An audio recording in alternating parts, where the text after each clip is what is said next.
Grandma, why can't we go in the woods? I was 6 years old when I asked that question.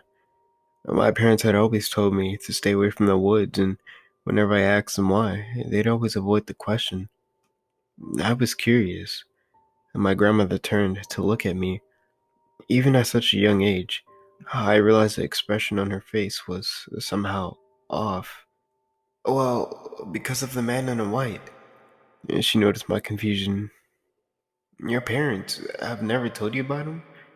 I shook my head. You see, he's kind of like a demon. He's very beautiful, and he uses that beauty to lure you further and further into the woods. But when you're really deep in the woods, he shows you just how ugly he truly is. And then he kills you. What does he look like? From what I remember, he just looks like a regular man. He's a bit short. He has short black hair and pale skin. What if I go in the woods and run away as soon as I see him? You can't. He's so beautiful that you can't help but follow him. I was getting frightened at this point. She must have noticed that because she smiled and changed the subject. It's been 20 years now since that conversation, yet I still can't stop thinking about it. I hate to admit, but it scares me a little still. Maybe it was the way my grandmother seemed so frightened, so vulnerable as she was saying it. I had never seen her like that before. But no matter how much it scared me, it was nothing more than an urban legend. That's what I thought. Recently, I decided to visit my hometown. On my last day there, I decided to explore the woods. I had always wanted to, and I wasn't going to be stopped by some urban legend. I had been wandering around the woods for about 15 minutes, admiring the beautiful scenery when I saw him. He was stunning, skin white as snow, which matched his clothes. Silky black hair contrasting his overall pale appearance. Words aren't enough to describe his beauty. The mere sight of him made my lips curl upward. Suddenly, he turned around and faced me. Oh, hello, he said, looking slightly embarrassed. His voice was so calm, so peaceful that it put me at ease. His pale face seemed so reddened slightly. Uh, hey. I felt as if my cheeks were on fire. I smiled at him. He smiled back. It feels bittersweet to think about it now. Um, would you like to come with me? Where? To, to my home. The shades of red on my cheeks seemed to deepen.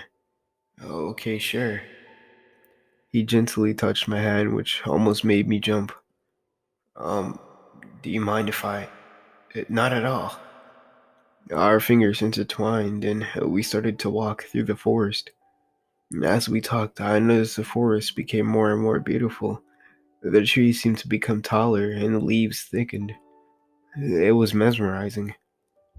We walked for what seemed like hours, but I didn't mind.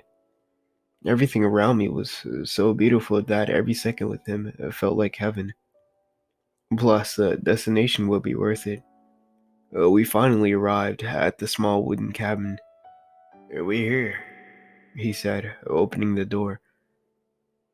It was a little old looking, but charming. I entered, closing the door behind me. He looked deep into my eyes and brought his hand up to my face. He began clawing at it frantically. It was bleeding, yet he didn't seem to care. He just kept scratching. Are you okay? He ignored me as he peeled his skin. I took a step back. He peeled off his skin completely, revealing, gurgling, thick black sludge, as hideous as he was beautiful. It crept towards me. I frantically tried to open the door, but it seemed to be locked. It crept closer. I jumped out of the window. A glass pierced my whole body. I was so much in pain, but I had to get away from it. I ran as fast as I could. I was slow, considering my injuries. Every day, I thank God that it was slower. I don't know how I did it, but I somehow managed to escape the vast woods and get myself to a hospital. I didn't tell the doctors how it happened. They wouldn't believe me. I left the town that day, and I never came back. I have only one thing to say to whoever is reading this. Look out for the man in white. Okay, thank you guys for listening. I hope you guys enjoyed this story for today. Needless to say, I'll see you guys in the next story. So sit back, relax, and listen.